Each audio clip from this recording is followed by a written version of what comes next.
नमस्कार, आप देख रहे हैं जनादेश न्यूज। मैं हूं आपके साथ रश्मि त्रिवेदी। खबर शुरू करने से पहले एक नजर हेडलाइंस पर। हेडलाइन के प्रायोजक है सुशीला चैरिटेबल ट्रस्ट, जहां लोक हित और विकलांग लोगों की सहायता करना ही है कर्म, जिसका एक ही नारा जनहित में योगदान कराना।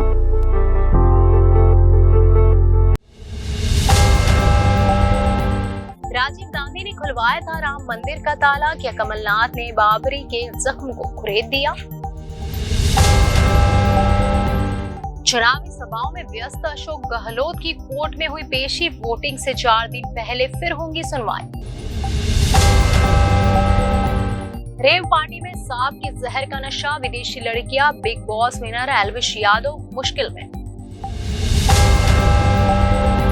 छत्तीसगढ़ में बीजेपी के घोषणा पत्र की बड़ी बातें, 500 में गैस सिलेंडर, 3100 रुपए क्विंटल धान, महिलाओं को हर साल मिलेंगे 12,000। योगी की बुलडोजर मॉडल पर पाकिस्तान, पहले मुस्लिमों को लेकर दिया था ज्ञान, गुस्से में तालिबान और अमेरिका। अब खबरें विस्तार से। चुनाव में राम मंदिर की चर्चा होते ही कांग्रेस अपने सॉफ्ट हिंदुत्व से एक कदम आगे बढ़ गई है।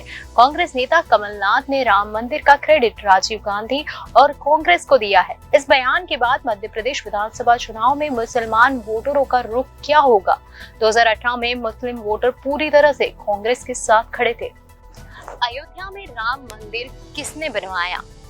जब यह सवाल सुनने में उठने लगे तो क्रेडिट लेने की होड़ मच गई। कांग्रेस भी राम मंदिर निर्माण का श्रेय लेने की कोशिश में इतिहास के पन्ने पलटने लगी है। मध्य प्रदेश कांग्रेस की सीएम उम्मीदवार कमलनाथ ने एक इंटरव्यू में कहा कि हमें इतिहास नहीं भूलना चाहिए। राजीव गांधी ने पहली बार राम मंदिर का ताला खुलवाया था। साथ ही उन्होंने कहा कि राम मंदिर एक पार्टी और एक व्यक्ति का नहीं है, यह भारत के हर नागरिक का है। राम मंदिर को बनाने में किसी के घर का पैसा नहीं लगा है, यह सरकार के पैसे से बना है। मध्य प्रदेश विधानसभा चुनाव के बीच कमलनाथ ने यह बयान राजनीति को गरमाने वाला है।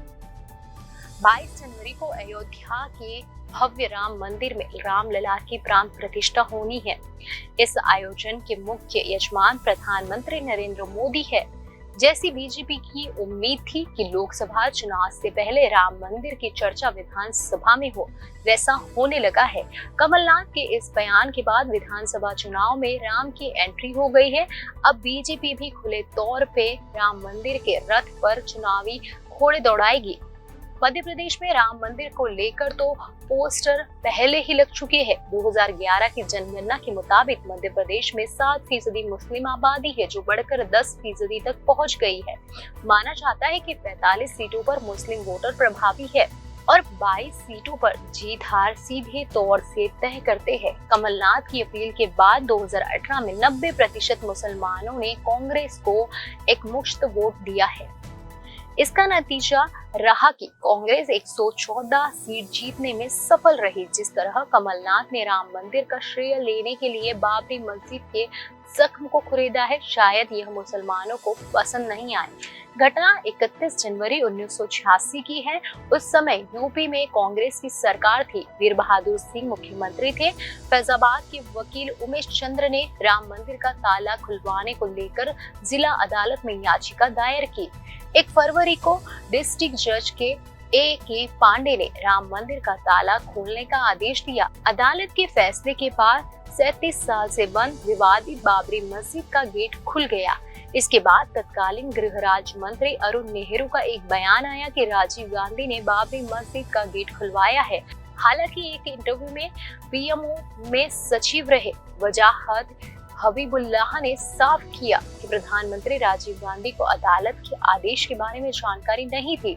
अपने राजनीतिक पारी में अरुण नेहरू ने कभी वसाहत हबीबुल्लाह के बयान का खंडन नहीं किया। उस दौर में राम मंदिर के दरवाजे खोलने के फैसले को शाहबानो प्रकरण से जोड़कर देखा गया। 1985 में सुप्रीम कोर्ट ने मुस्लिम महिला शाहबानो को 3 तलाक देने वाले पति को गुजारा भत्ता देने का आदेश दिया था। तत्कालीन राजीव गांधी की सरकार ने अदालत के फैसले के खिलाफ 1986 में एक बिल लेकर आए थे। इस बिल के जरिए उन्होंने अदालत के फैसले को बदल दिया। तुष्टीकरण के आरोपों में कांग्रेस चारों तरफ से घिर गई। विपक्ष ने आरोप लगाया कि शाहबानों के मसले पर तुष्टीकरण का आरोप झेल रही कांग्रेस ने राम मंदिर का पासा फेंका था। दिल्ली में राउज एवेन्यू कोर्ट में मानहानि मामले को लेकर राजस्थान के मुख्यमंत्री अशोक गहलोत शुक्रवार को पेश हुए। गहलोत वीसी के जरिए कोर्ट में पेश हुए। गहलोत के खिलाफ दायर मानहानि मामले में सुनवाई के दौरान केंद्रीय मंत्री गजेंद्र सिंह शेखावत के वकील पेश नहीं हुए। अब राउज एवेन्यू कोर्ट में इस मामले में अगली सुनवाई 20 और 21 नवंबर को होगी।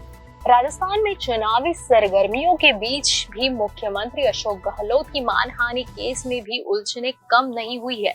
शुक्रवार को केंद्रीय मंत्री गजेंद्र सिंह शेखावत में मानहानि दावे पर सुनवाई हुई। दिल्ली की राउज एवेन्यू कोर्ट ने मुख्यमंत्री अशोक गहलोत वीडियो कॉन्फ्रेंसिंग के जरिए पेश हुए। गहलोत के खिलाफ दायर मानहानि मामले की इस सुनवाई के दौरान शेखावत के वकील पेश नहीं हुए। अब इस मामले में राउज एवेन्यू कोर्ट में अगली सुनवाई 20 और 21 नवंबर को होनी है। राजस्थान में 25 नवंबर को विधानसभा चुनाव के लिए मतदान होना है। मानहानि केस में आरोपी मुख्यमंत्री अशोक गहलोत भी अपने गृह सीट यानी सरदारपुर से चुनाव लड़ रहे हैं। प्रदेश में पार्टी की सरकार फिर से रिपीट करने का दावा करने वाले गहलोत अपने विधानसभा क्षेत्र में जनसंपर्क से अधिक अन्य नेताओं के समर्थन में लगातार सभाएं कर रहे हैं, लेकिन इस भागदौड़ के बीच मानहानि केस में भी उलझे हुए हैं। अब मतदान से 4 दिन पहले फिर से सुनवाई होनी है। मानहानि का यह मामला संजीवनी क्रेडिट कोऑपरेटिव सोसाइटी की ओर से हजारों निवेशकों को कथित तौर पर लगभग 900 करोड़ रुपए गबन करने से जुड़ा है। केंद्रीय जल शक्ति मंत्री और जोधपुर से सांसद गजेंद्र सिंह शेखावत ने दिल्ली मेट्रोपॉलिटन मजिस्ट्रेट के समक्ष शिकायत की थी। इसने आरोप लगाया था कि अशोक गहलोत कथित घोटाले को लेकर उनके खिलाफ अपमानजनक टिप्पणियां कर रहे हैं। गहलोत उनकी छवि खराब करने और उनके राजनीतिक जीवन को प्रभावित करने का प्रयास कर रहे हैं। नोएडा पुलिस ने इस मामले में 5 आरोपियों को अरेस्ट किया है। एफआईआर में अलविश यादव का नाम शामिल है। आरोप है कि अलविश यादव अपने अन्य यूट्यूब मित्रों के साथ नोएडा और एनसीआर में फार्म हाउस में जहरीले सांपों के साथ शूट करते हैं। इसके अलावा रेव पार्टी में विदेशी लड़कियां बुलाकर सांप के जहर को नशे के रूप में यूज करने का भी ये आरोप है। रियलिटी शो बिग बॉस से चर्चा में आए यूट्यूबर अलविश यादव पर कई गंभीर आरोप लग रहे हैं। नोएडा में सेक्टर 49 पुलिस स्टेशन में उनके खिलाफ जहरीले सांपों की तस्करी और गैरकानूनी रेव पार्टियां करने के आरोप में एफआईआर दर्ज हुआ है। यह मुकदमा बीजेपी सांसद मेनका गांधी की संस्था पीपल फॉर एनिमल में काम करने वाले गौरव गुप्ता ने कराई है। आरोप है कि अलविश यादव नोएडा और एनसीआर के फार्म हाउस में जिंदा सांपों के साथ वीडियो शूट कराते हैं। साथ ही रेव पार्टी में सांपों के जहर का भी यूज होता है। पुलिस ने इस मामले में 5 आरोपियों को अरेस्ट किया है। उनके कब्जे से 9 जहरीले सांप और 20 मिलीमीटर जहर बरामद किया है। इनमें 5 कोबरा, 1 अजगर, 2 मुंही सांप और 1 रेड स्नेक है। पुलिस को अलविश यादव की तलाश है। पुलिस ने बताया कि इस मामले में अलविश यादव समेत 6 लोगों के खिलाफ केस दर्ज किया गया है।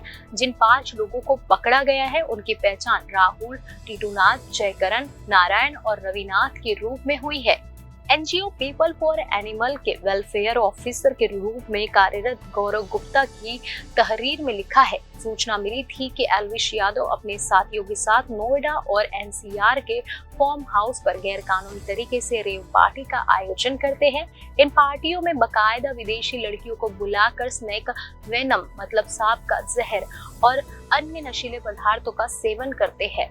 इस सूचना पर हमारे एक मुखबिर ने अलविश यादव संपर्क किया और उनसे नोएडा में रेव पार्टी करने और कोबरा वैनम का प्रबंध करने को कहा।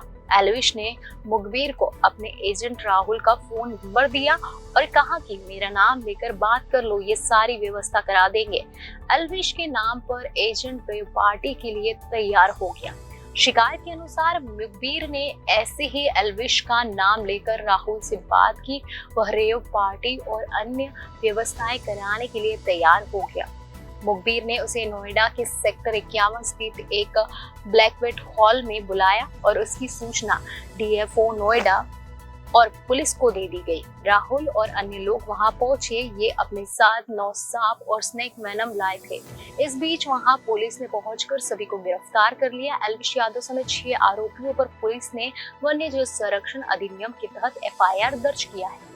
छत्तीसगढ़ में बीजेपी ने 2023 विधानसभा चुनाव के लिए घोषणा पत्र जारी कर दिया है। केंद्रीय गृह मंत्री अमित शाह ने घोषणा पत्र जारी किया है। इसमें पूर्व विकसित राज्य बनाने का वादा किया है। केंद्रीय गृह मंत्री अमित शाह ने छत्तीसगढ़ विधानसभा चुनाव के लिए घोषणा पत्र जारी किया है। अमित शाह ने घोषणा पत्र जारी करने के बाद कहा है कि अगले 5 सालों में हम छत्तीसगढ़ को भी सबसे विकसित राज्य बनाएंगे। 15 साल की हमारी सरकार ने प्रदेश के विकास के लिए कई काम किए हैं। कई योजनाओं की शुरुआत छत्तीसगढ़ से हुई है। पंचायत चुनाव में 50% आरक्षण महिलाओं को देने की शुरुआत छत्तीसगढ़ से ही हुई है। साथ ही हमारी सरकार ने पावर सरप्लस स्टेट बनाया है। अमित शाह ने कहा कि 2 साल में 1 लाख पदों पर नई नौकरियां निकालेंगे। हमारी सरकार ने 2 से 15 मेडिकल कॉलेज किए हैं। साथ ही 50 इंजीनियरिंग कॉलेज भी पहुंचाए हैं। मैनेजमेंट के कॉलेज 2 से 16 किए गए हैं। 42 एकलव्य विद्यालय बनाए गए हैं। अमित शाह ने कहा कि छत्तीसगढ़ के विकास में सबसे बड़े विघ्न भूपेश बघेल है। भूपेश बघेल कांग्रेस पार्टी के एटीएम है। अमित शाह ने कहा कि हमने लाखों से चर्चा के बाद घोषणा पत्र तैयार किए हैं। बीजेपी ने कृषक उन्नति योजना शुरू करने की घोषणा की है। इसके तहत 21 क्विंटल प्रति एकड़ धान की खरीदी 3100 रुपए में की जाएगी। किसानों को एक मुश्त भुगतान किया जाएगा। महतारी वंदन योजना की शुरुआत बीजेपी करेगी। इसके तहत प्रत्येक विवाहित महिला को 12,000 रुपए की वित्तीय सहायता हर साल दी जाएगी। इसके साथ ही सभी शासकीय पदों पर 2 साल के अंदर 1 लाख भर्ती करेगी। बीजेपी ने कहा है कि सरकार बनने के बाद हम छत्तीसगढ़ में प्रधानमंत्री आवास योजना के तहत 18 लाख नए घर बनाएंगे। तेंदुपत्ता संग्रहण को भी बीजेपी ने बढ़ावा की घोषणा की है। तेंदुपत्ता संग्रहण पर 5,500 रुपए प्रति बोरा देंगे। अतिरिक्त संग्राहकों को 4,500 रुपए बोनस दिया जाएगा। चरण पादुका योजना फिर से शुरू होगी। दीनदयाल उपाध्याय कृषि मजदूर कल्याण योजना भी शुरू की जाएगी। इसके साथ ही भूमिहीन खेतीहर मजदूरों को हर साल 10,000 रुपए की आर्थिक सहायता दी जाएगी। प्रधानमंत्री जन आरोग्य योजना के तहत प्रति परिवार को 5 लाख से 10 लाख रुपए तक का स्वास्थ्य बीमा प्रदान करेंगे। साथ ही 500 नए जन औषधि केंद्र खोले जाएंगे। छत्तीसगढ़ में उद्यम क्रांति योजना की शुरुआत की जाएगी। इसके तहत प्रदेश में युवाओं को 50% सब्सिडी के साथ ब्याज मुक्त ऋण देंगे। वहीं दिल्ली एनसीआर की तर्ज पर स्टेट कैपिटल रीजन की स्थापना कर रायपुर, नया रायपुर, दुर्ग और भिलाई नगर क्षेत्र का समन्वित और संतुलित विकास सुनिश्चित करेंगे। भ्रष्टाचार के खिलाफ आयोग गठित करेंगे। साथ ही भ्रष्टाचार शिकायत निवारण और निगरानी रखने के लिए वेब पोर्टल बनाएंगे। प्रत्यक्ष कार्रवाई के लिए मुख्यमंत्री कार्यालय में एक सेल का गठन करेंगे। बीजेपी की सरकार छात्रों को कॉलेज आने जाने के लिए डायरेक्ट बेनिफिट ट्रांसफर के माध्यम से मासिक ट्रैवल अलाउंस देंगे। इसके साथ ही प्रदेश में 1000 किलोमीटर लंबी शक्तिपीठ परियोजना की शुरुआत कर छत्तीसगढ़ के 5 शक्तिपीठों को उत्तराखंड की 4 धाम परियोजना की तर्ज पर विकसित करेंगे। प्रदेश के लोगों को श्री राम लला के दर्शन कराने हेतु अयोध्या लेकर जाएंगे।